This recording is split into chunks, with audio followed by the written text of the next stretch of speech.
Why is Indonesia using the One Piece flag as a rebellion to the government? We're gonna be talking about that today. Today's episode is gonna be about One Piece, as you can see. And welcome to Surviving Millennium.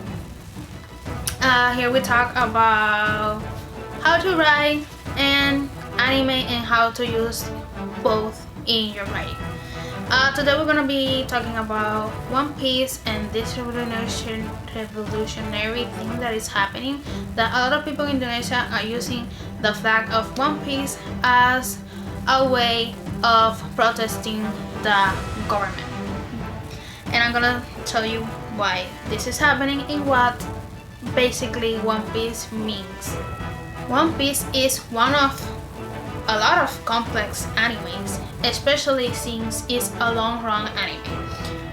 A lot of people don't see One Piece as the revolution that basically Oda is in a way creating. A lot of people only see the fantasy world in One Piece but don't see how this fantasy world introduces us into the real world right now and a lot of things that are happening right now in our world again. One Piece touches a lot of sensible themes. In one of them we can see in one of the arcs, especially the Fisherman arc, Fisherman Island arc I think it is. This arc is really important. Here we can see a lot of racism. Basically the arc covers that and how the fishermen were used as slaves. We can go here from all the parts of the world where we still see slavery. A lot of people don't think that still happens, but it still happens. And we see how racism that we have seen that is still alive to this day in all around the world still affects us. This arc especially is a really important one when we see that Luffy has lost a lot of blood in one of the scenes and no one wants to donate blood to him. It's not because they are not the same type of blood, it's just because Luffy is a human and they're fishermen. The only one that steps in and gives him blood is Jinbe, because well, Jinbe already was a pirate, so that doesn't ethically affect him, and he's being really fond of Luffy. And later on we see how he converts himself or comes back to the group and basically becomes a straw hat pirate. Another thing we can see in this anime is how the government is corrupted.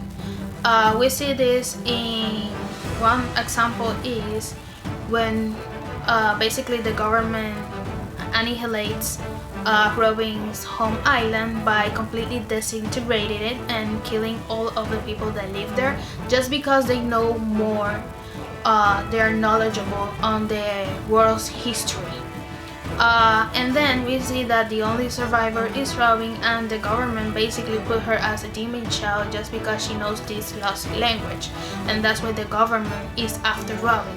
So here we see another way of the corruption.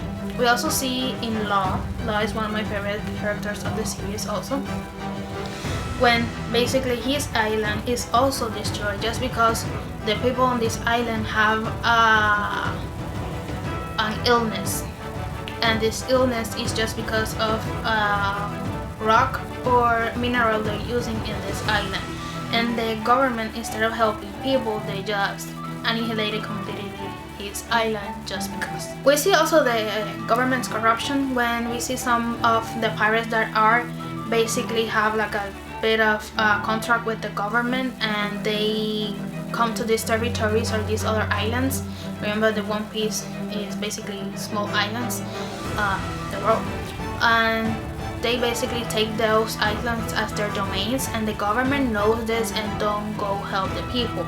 They don't even go and see what is happening there.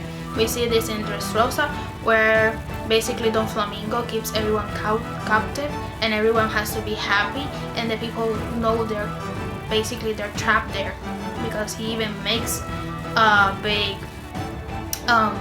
cage to keep everybody there when shit start hitting the fan. And we also see that he has like he's fabricating the smile. If you know what the smiles are in the in the anime, is like a type of something that you don't supposed to like consume. I'm not gonna say it, probably gonna block me. Anyway, and we see how the government basically they can see, they won't see, they don't want to see anything that is happening. Just they are only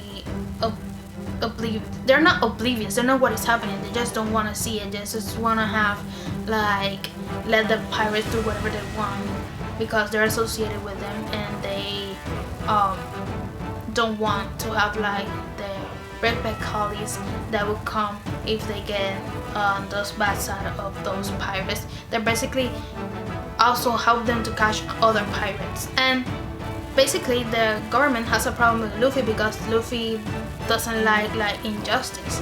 And when Luffy sees that people are basically being held against their will, or they basically don't have like enough food, or they're being trapped or everything like that, that's when Luffy decides to help these people.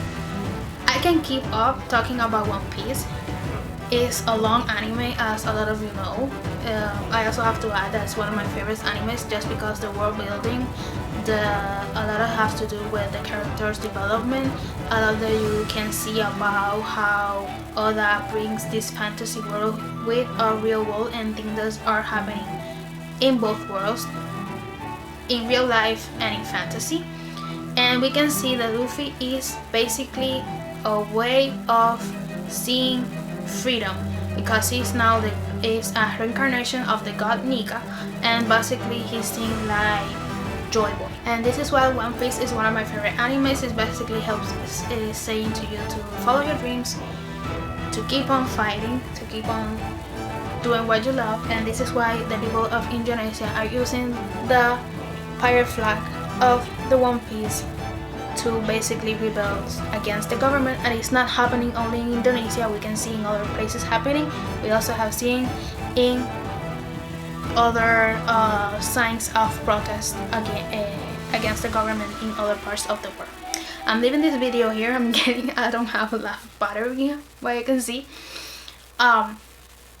Remember to subscribe, go see my other videos. If you want a funny laugh, go see my shorts, and I will be seeing you in the next video.